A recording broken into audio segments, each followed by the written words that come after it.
أعوذ بالله من الشيطان الرجيم. بسم الله الرحمن الرحيم.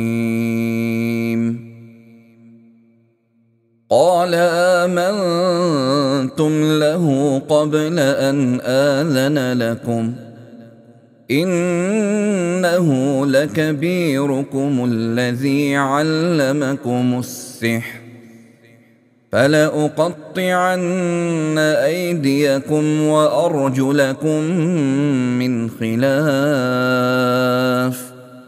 ولأصلبنكم في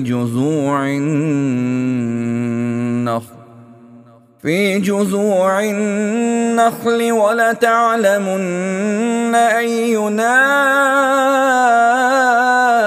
أشد عذابا وأبقى.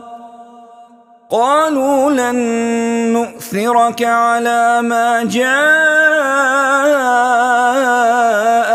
من البينات